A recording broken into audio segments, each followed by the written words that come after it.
Good morning, dear students. Welcome to my YouTube channel, Bikram Math Academy. Today we will start another chapter, chapter number 3, pair of linear equation in two variables. Pair of linear equation in two variables. तो आपने यहाँ पे एक नाम सुनने को आ रहा है लीनियर इक्वेशन। तो लीनियर इक्वेशन क्या होती है? एक ऐसी इक्वेशन जिसकी हाईएस्ट डिग्री 1 हो, उसी को बोलते हैं लीनियर इक्वेशन। जैसे हमारे पास है ax plus b is equal to 0, ax plus b is equal to 0। तो यही हमारे पास क्या है? लीनियर इक्वेशन, क्योंकि इसकी हाईएस्ट पावर कितनी है? 1 है। तो आगे हमारे पास क्या है? तो इसकी पावर क्या है? इसकी पावर 1 है। तो जैसे हमारे पास एक एग्जांपल लेते हैं हम। एग्जांपल हमारे पास है जैसे 2x plus 3 is equal to 0। तो ये आपके पास क्या है? इक्वेशन है। देखो इसका सोल्यूशन अगर निकलेगा तो इसका सोल्यूशन एक ही निकलेगा। जब हम x की वैल्यू निकालेंगे तो ये बनेगा 2 of x is equal to transpose करके -3 आएगा। तो x इज इक्वल टू -3/2, 3/2। तो कोई भी लीनियर इक्वेशन है जिसकी पावर 1 है, 1 हो, 2 हो, 3 हो। देखो अगर इसकी पावर 1 है, इसका एक ही सोल्यूशन आएगा। अगर हम इसकी वैल्यू यहाँ पे डालेंगे तो left hand side is equal to right hand side. तो ये आपके पास क्या, इसी को हम बोलते हैं solution of the equation, solution of this equation. ठीक है। तो हमारे पास क्या, यहाँ पे हमारे पास pair of linear equation in two variable. ये था हमारे पास 1 वेरिएबल। अब हमारे पास क्या, चैप्टर का नाम ही है लीनियर इक्वेशन टू वेरिएबल्स। तो general form of linear equation two variable की क्या बनेगी? देखो हमारे पास मान लो दो इक्वेशन है, a1x plus b1y plus c1 is equal to 0। दूसरी इक्वेशन मान लो आपके पास है ये, क्योंकि इक्वेशन का नाम, चैप्टर का नाम ही पेयर है, तो हमने जोड़े में लेना है a2x plus b2y plus c2 is equal to 0। ये हमारे पास क्या है? दो इक्वेशन है। इसमें देखो, इसमें इसमें भी आपके पास किसकी पावर 1 है? पावर यहाँ डिग्री 1 है, इसकी डिग्री 1 है, इसकी डिग्री भी 1, तो बन गया लीनियर।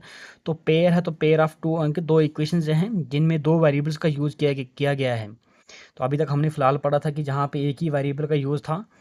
तो यहाँ पे क्या, यहाँ से आगे यहाँ पे 3 केसेस अराइज होते हैं, क्योंकि आपके पास क्या है, इन्हीं इक्वेशंस का कुछ ग्राफ्स बनेंगे। कुछ ग्राफ आपके पास बनेगा ऐसे, दो लाइन्स है जहाँ पे किसी एक पॉइंट पे इंटरसेक्ट होती है। एक केस ये बनेगा। एक केस आपके पास है ऐसा है कि जब आपके पास क्या है, कोई भी लाइन जो है आपस में, जब ग्राफ आप ड्रा करोगे तो कोई भी लाइन आपस में कट नहीं करेगा। जब कट नहीं करेगा तो वो पैरेलल लाइंस बनेगा। और एक आपके पास ऐसा आ जाएगा, एक ऐसी दो दो इक्वेशंस ऐसी बनेगी जिनका ग्राफ क्या है, कोइंसिडेंट करेगा। ठीक है, एक ही लाइन पे दोनों के दोनों पॉइंट्स एक ही लाइन पे आ जाएंगे, ये ऐसे वाला। ये तीसरा केस ये बनेगा। ये बस इन्हीं केसेस को हमने ड्राइव करना है। तो देखो आपके पास क्या है, केस 1 कर लो, केस फर्स्ट करो, हमें ग्राफिकल भी शो करना है। अगर कोफिशिएंट्स ऑफ फर्स्ट इक्वेशन, ये आपके पास मान लो फर्स्ट इक्वेशन है, ये आपके पास क्या है, सेकंड इक्वेशन है। अगर a1/a2 कोफिशिएंट ऑफ x का coefficient does not equal to b1/b2, अगर a1/a2 does not equal to b1/b2, तो हमारे पास इन्हीं ऐसी, जब हमारे पास ऐसी सिचुएशन आ जाएगी तो हम इनको बोलेंगे intersecting at a single point. ऐसी इक्वेशन जब हमारे पास क्या, कोफिशिएंट सब दोनों इक्वेशन के कोफिशिएंट जो है a1/a2 does not equal to b1/b2, तो हमारे पास ऐसा ग्राफ बनेगा। ग्राफ कैसा बनेगा? ऐसा बनेगा, जिनको हम बोलेंगे कोइंसिडेंट। कोइंसिडेंट नहीं, जिनको हम बोलेंगे intersecting at a single point. Intersecting at a unique point.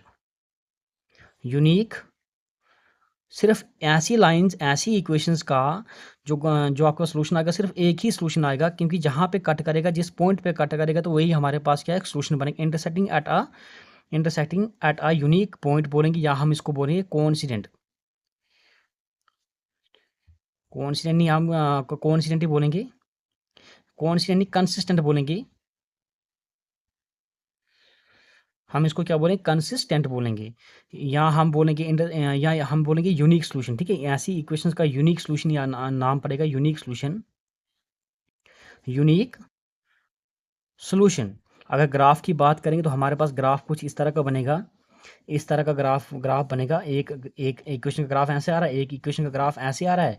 तो यहाँ पे कट करेगा, दैट मीन्स यहाँ पे क्या है, इसका एक ही सोल्यूशन आ जाएगा, क्योंकि ये जो ग्राफ है ये किसी एक्स एक्सिस पे आ जाएगा, एक्स एक्सिस और वाई एक्सिस। ठीक है, ये एक्स एक्सिस है, ये वाई एक्सिस है। तो ग्राफ मान लो आपके पास इस तरह का कट कर रहा है, एक ही पॉइंट पे कट कर रहा है।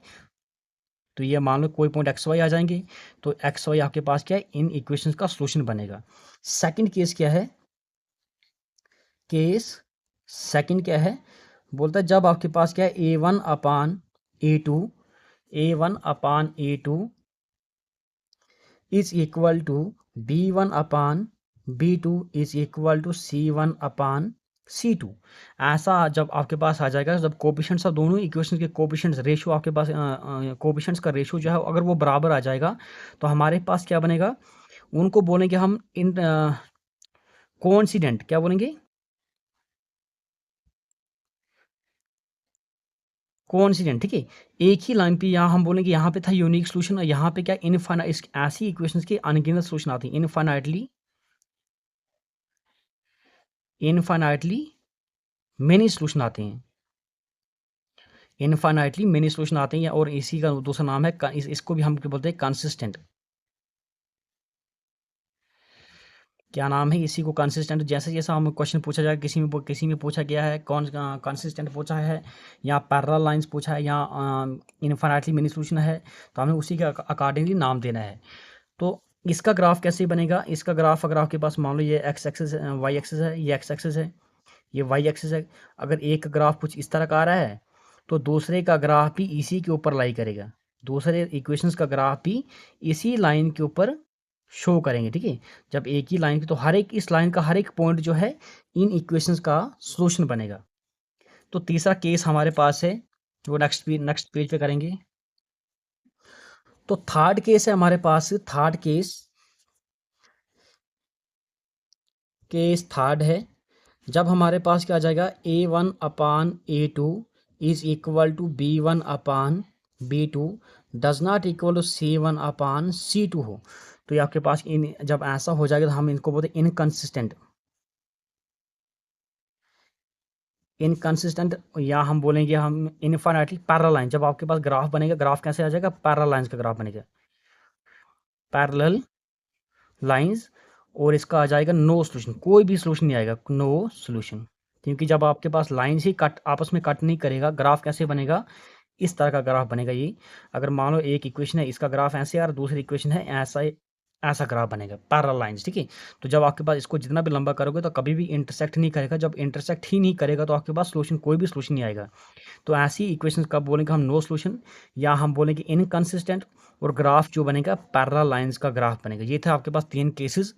अब हम करेंगे, फिलहाल इसकी इंट्रोडक्शन इतनी है। अगर एग्जांपल्स, अगर मैं इसकी एग्जांपल दे दूं, तो देखो आपके पास है, जैसे आपके पास है 3x प्लस 4y माइनस 11, दूसरी इक्वेशन लेता हूँ मैं, दूसरी इक्वेशन दूसरा लेता हूँ मैं 6x plus 8y minus 13 is equal to 0। देखो आपके पास a1 अपान a2 क्या है, 3 अपान 6, जब कट करेंगे तो 1 अपान 2 आ जाएगा। इसी तरह से b1 अपान b2, b1 और b2 क्या है, y का कोफिशिएंट है ये, 4 अपान 8, इसको भी कट करेंगे तो 1 अपान 2 है। c1 अपान c2 क्या है, माइनस 11 अपान माइनस 13, कट करके माइनस माइनस खत्म हो जाएगा, 11 अपान 13। तो हम क्या लिख सकते हैं, a1 अपान a2 जो है वो b1 अपान b2 के बराबर, लेकिन does not equal c1 upon c2। इस तरह का जब आपके पास रेशियोज आएंगे दोनों इक्वेशंस के, तो लाइंस का जो ग्राफ बनेगा वो पैरेलल लाइंस बनेगी। पैरेलल लाइन जब किसी भी पॉइंट पे आप आपस में इंटरसेक्ट नहीं करेगी, तो जब आपके पास ये लाइंस इंटरसेक्ट नहीं करेगी, तो कोई भी सोल्यूशन इस केस में एग्जिस्ट नहीं करेगा। तो इसी को बोल देंगे, इसी का हम दूसरा नाम क्या है, इनकंसिस्टेंट है, इसी को हम इनकंसिस्टेंट बोलते हैं। तो ये था आपके पास इंट्रोडक्शन पार्ट। तो हम एक्सरसाइज करेंगे, अगली वीडियो में करेंगे एक्सरसाइज शुरू। Thank you dear students. अगर कहीं पे भी कोई प्रॉब्लम होगी तो आप मुझे कमेंट करके बोल देना, मैं डेफिनेटली आपकी हेल्प करूँगा। कोई भी क्वेश्चन अगर आपको कहीं पे भी डाउट होगी तो मुझे आप बता देना। तो प्लीज़ चैनल को एक सब्सक्राइब कर लेना। Thank you dear students.